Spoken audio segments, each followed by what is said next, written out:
As South Africa is gearing up for Finance Minister Pravin Gordhan to appear in court next week, Wednesday, on fraud charges, the Save South Africa campaign is calling for a People's Assembly Against Corruption to take place on the streets of Pretoria.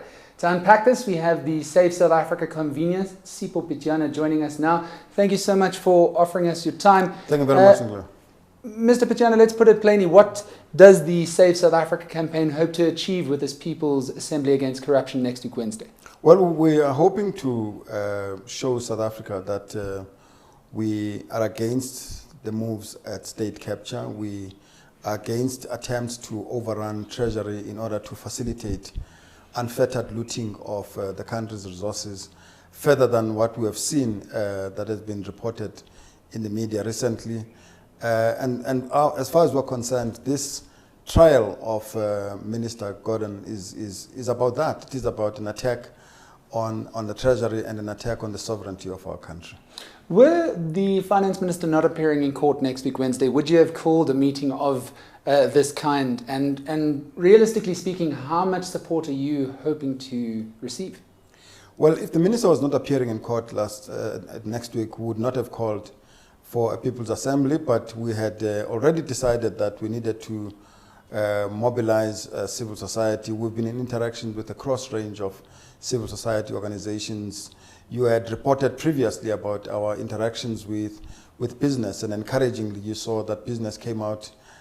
CEOs of top 80 companies, of top 100 companies have come out with a very strong statement. All of this is about the fact that we are seeking to protect the integrity of our fiscus and protect resources of the country and to end corruption. Your detractors are arguing that you are for regime change, that you're trying to assert the democratic will of the people. What's your response to that? Well, the democratic will of the people is about having a president who commits to upholding the constitution and ensuring that the resources of the country are used to advance the interests of all South Africans, particularly the poor. And as soon as a leader that we've elected through a democratic process fails to do that, we have a civic duty as citizens to remove that leader, and the constitution and our democratic processes allow us to do that. And the citizens, we have a responsibility to do that. To the extent that we have a president who is implicated in all of these things, he doesn't deserve to lead our country. He doesn't deserve to be the president of South Africa. You're a long-standing member of the eNCA. You used to be the Director General in the Department of Foreign Affairs.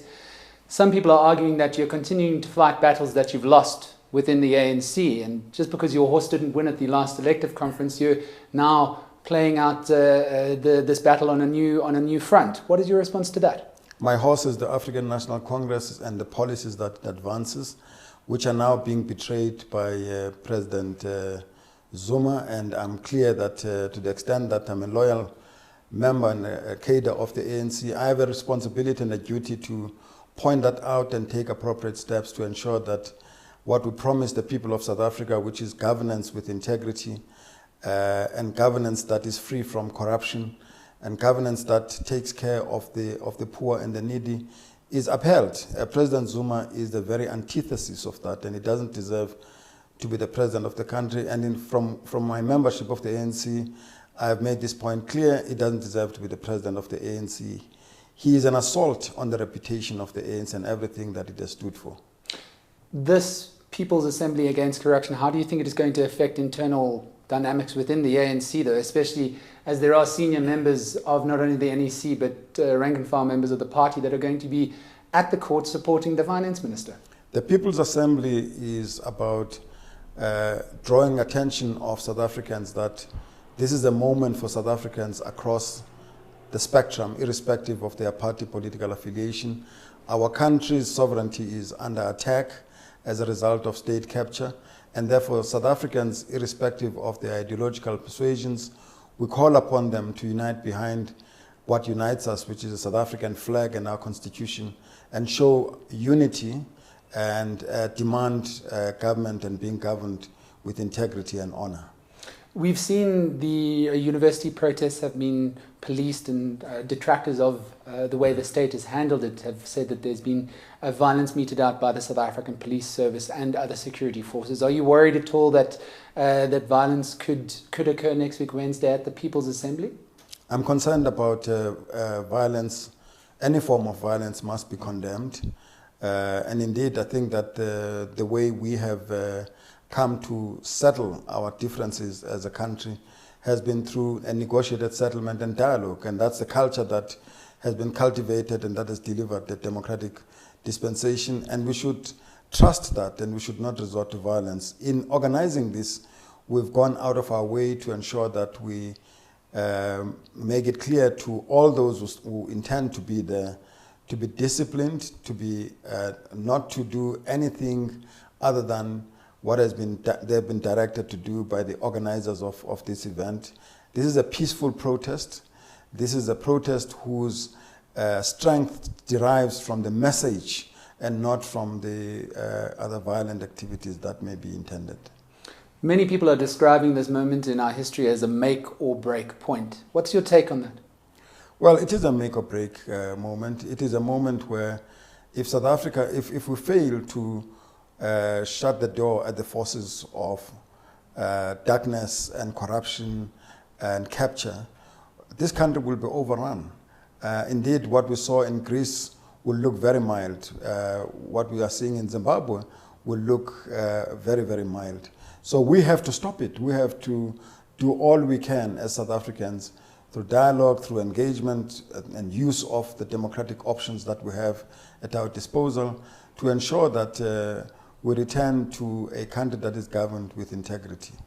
Maybe just one final word from me. Some may argue that this is too little too late and people should have found their voices sooner. Well, people tend to give those in power the benefit of the doubt. After all, they've been elected through a democratic process.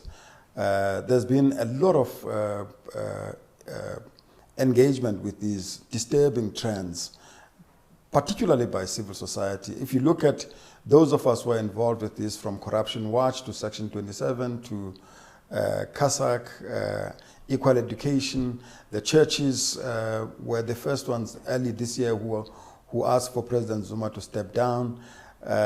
There's been a concern across the board that has been voiced, but those voices have been ignored. But they culminated in South Africans who have been loyal to the ANC for many years, deciding to either not vote for the ANC or not vote at all because they are apathetic. This is no time to be apathetic. We actually have to stand up and act and defend our country. Well, there you have it. Sipho Pityana, he's the convener of the Save South Africa campaign, talking about the People's Assembly Against Corruption that will take place on the streets of Pretoria next week, Wednesday, when Pravin Gordhan, the Finance Minister, is due to appear in court on fraud charges.